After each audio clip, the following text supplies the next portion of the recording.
choose something you're very passionate about, and don't try to chase what is kind of the hot passion of the day. Work hard, like every waking hour. That's the thing I would say. Now is the time to take risk. Dream big.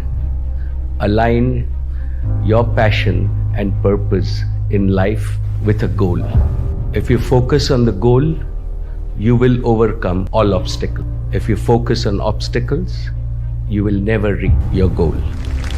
You should never be satisfied, and you should be always frightened and on the qui-vive. Always puts you in question. Is what we do really enough? Are we doing good innovations? Are we managing in the right direction? What can go bad? Everyone gets opportunity in their life. So will you. The questions you will need to answer. Do you have courage to relentlessly chase it down?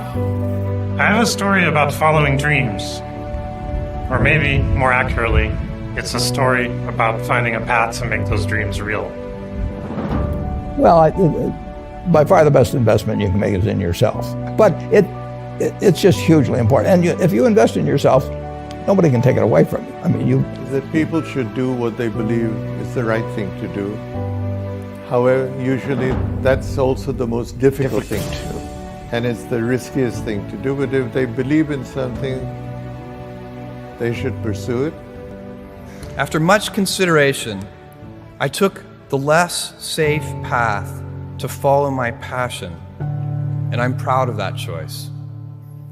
Seen in that light, it really was a difficult choice, but ultimately, I decided I had to give it a shot. I didn't think I'd regret trying and failing, and I suspected I would always be haunted by a decision to not try at all. I believe in all of my best decisions in business and in life have been made with heart, intuition, guts, not analysis. When you can make a decision with analysis, you should do so. But it turns out in life that your most important decisions are always made with instinct, intuition, taste, heart.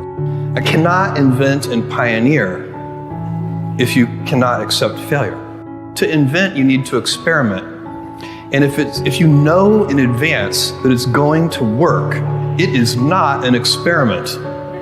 And so that's a very important thing. They are inseparable twins, failure and invention. And so, it's always embarrassing to fail, but you have to say, no, that's not how this works. You need to work, depending upon how well you want to do, particularly if you're starting a company, you need to work super hard.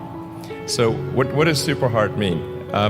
Well, when my brother and I were starting our first company, instead of getting an apartment, we just rented a small office and we slept on the couch.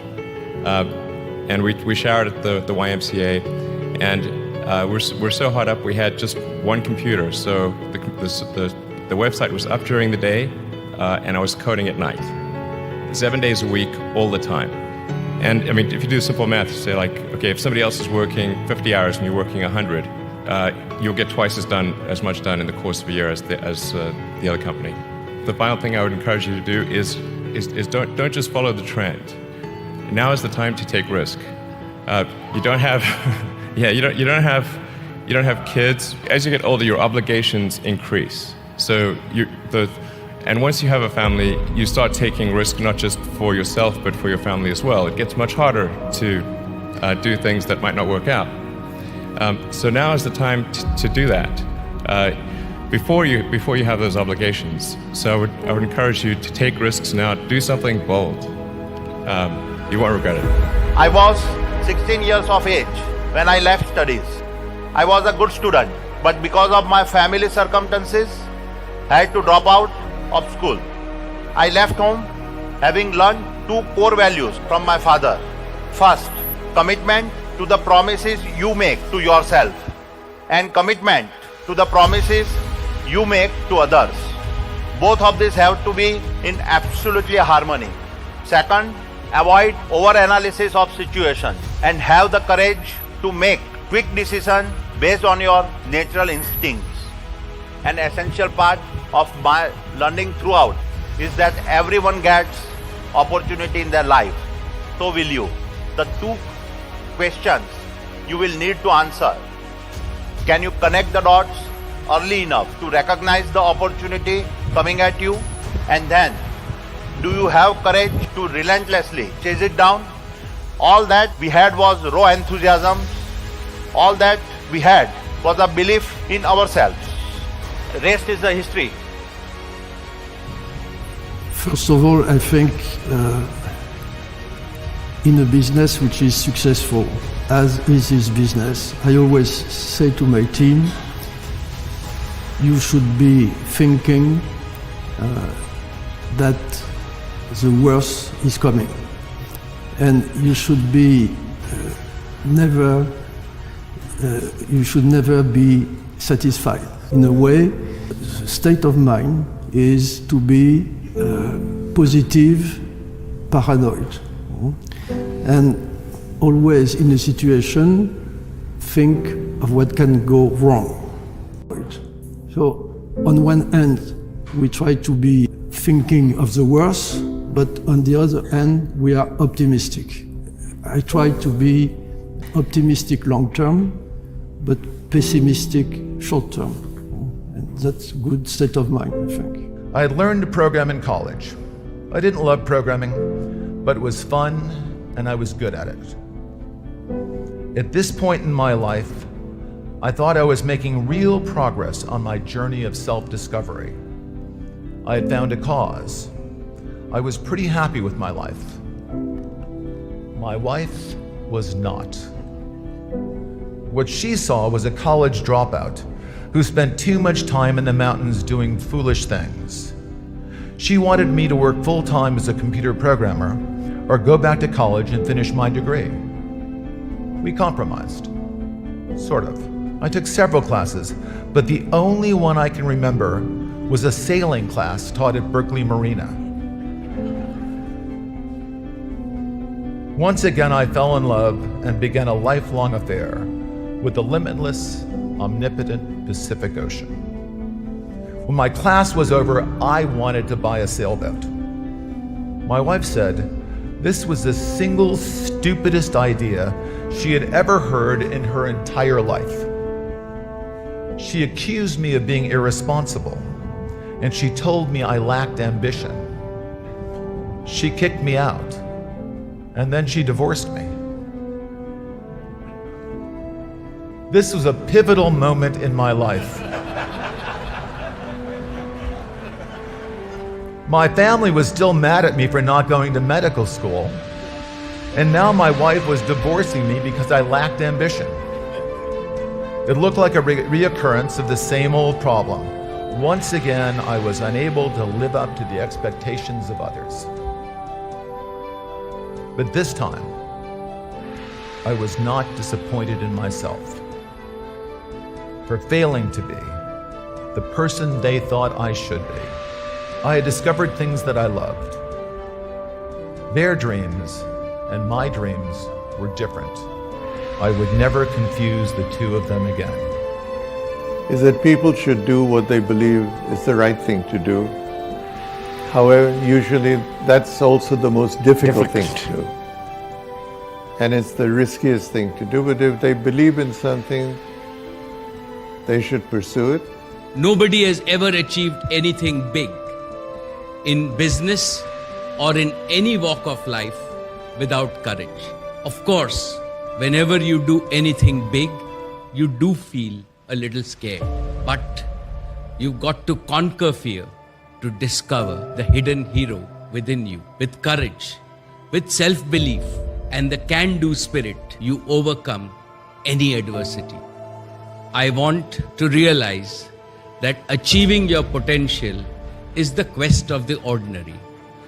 Conquering the impossible is your destiny. There is no substitute to hard work. Even more important, to pursue excellence. Aim at being the best. Pursue excellence and success will chase you. The future belongs to you. today you have a fabulous platform that will enable you to achieve multiples of what has been achieved by my generation. It is very important to be positive and optimistic in life. Dismiss the prophets of doom. Have self-confidence. Believe in yourself. और मेरे साथ confidence से बोलिए कि yes, we can and we will.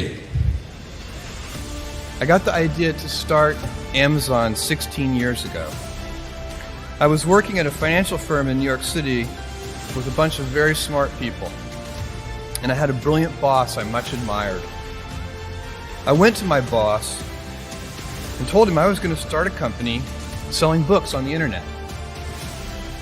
He took me on a long walk in Central Park, listened carefully to me, and finally said, "That sounds like a really good idea, but it would be an even better idea for someone who didn't already have a good job." That logic made some sense to me, and he convinced me to think about it for 48 hours before making the final decision. What I want to talk to you about today is the difference between gifts and choices.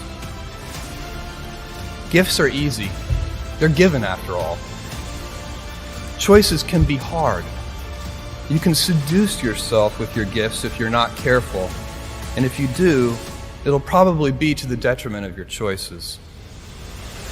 In the end, we are our choices. Build yourself a great story.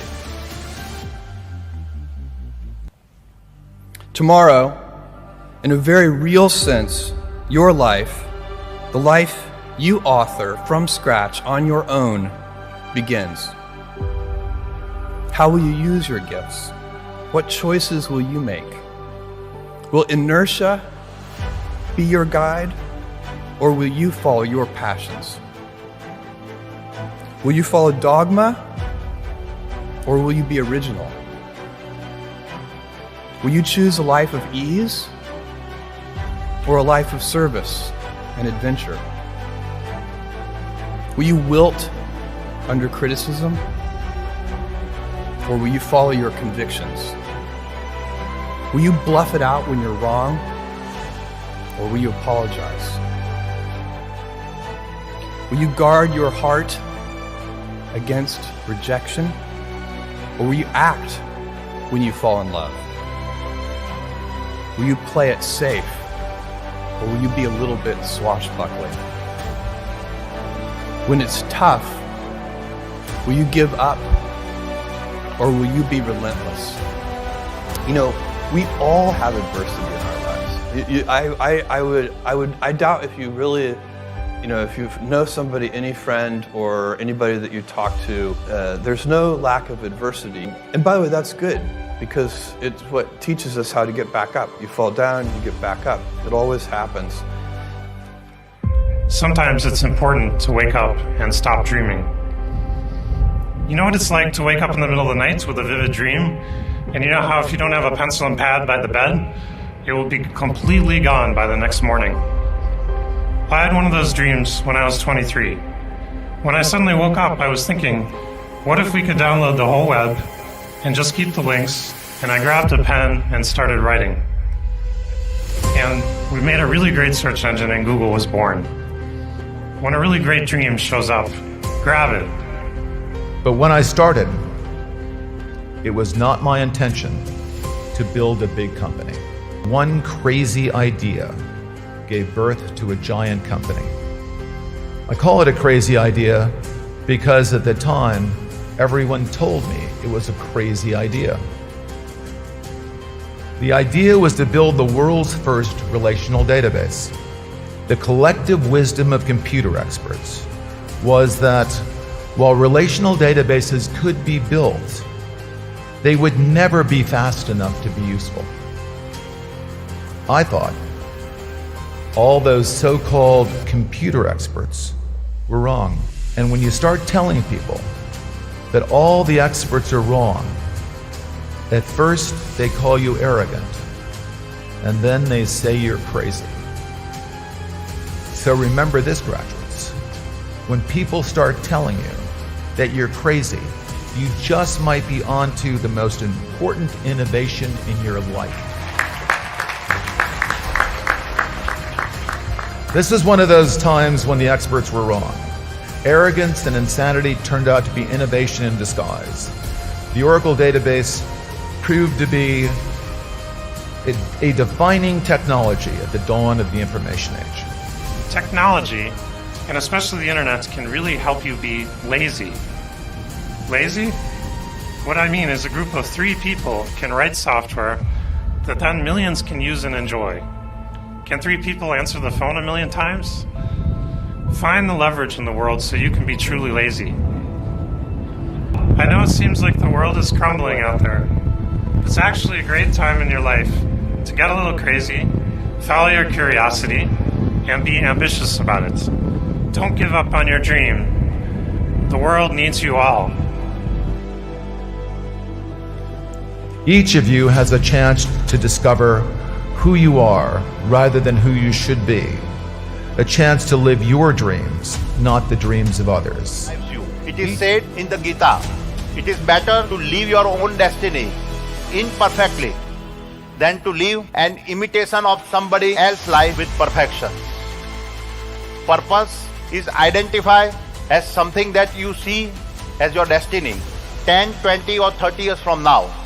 It is my power of purpose that keeps alive my will to win. My young friends, the rate at which science, technology, economics and geopolitics is merging, the only way you stay on top of this by ensuring you are continuously learning. Therefore, develop a passion for learning. This is the only way you never cease to grow. Try to make a difference. When you're a founder or you're the chairman or the leader of a company, every tough decision is a lonely decision. Most of the time it's disagreement on what should be done. Go against your colleagues and do what you believe is right, or fall in line with what they say, which is often a difficult thing because you should be doing what you believe is right. Well, by far the best investment you can make is in yourself. It's just hugely important. And if you invest in yourself, nobody can take it away from you. I mean, for example, communication skills. I tell the students that come, if they just learn to communicate better, both in writing and in person, they increase their value at least 50%. You know, the most important thing is really who you associate with. You want to associate with people that are better than you are. I mean, basically, you'll go in the direction of the people that you associate with, and you want to have the right heroes. You want people, if you want to emulate somebody, you better pick very carefully who you want to emulate. And obviously, you can't pick your parents. They're going to have an enormous influence on you, but you don't get a choice on that. But you get choices as you go down the line, and who you admire, who you want to copy, and the most important for most people in terms of that decision is their spouse. It's also important in terms of a partner in business, but the partner in life is the most important one. You want to pick a spouse that's a little bit better than you are. There are a lot of negative things in the world. There's a lot of terrible things that are happening all over the world, all the time. There are lots of problems that need to get solved. There's lots of things that are miserable and kind of get you down. But life cannot just be about solving one miserable problem after another. That can't be the only thing. There need to be things that inspire you, that make you glad to wake up in the morning and be part of humanity. My young friends, I wish you the best. May all your aspirations come true, and may you take our nation to great heights. And looking at your energy, optimism and self-confidence, I am assured that the future is in good hands. I am thankful to each and every one of you from the bottom of my heart. Soon, many of you will begin a new job. I hope it interests you and challenges you and rewards you with a sense of purpose and satisfaction. But if it doesn't, keep searching. It's out there. It might take a while, but keep searching until you find a job that ignites your passions, like I did. Even better, you just might find one that you love. It is because of each one of you that we are who we are today.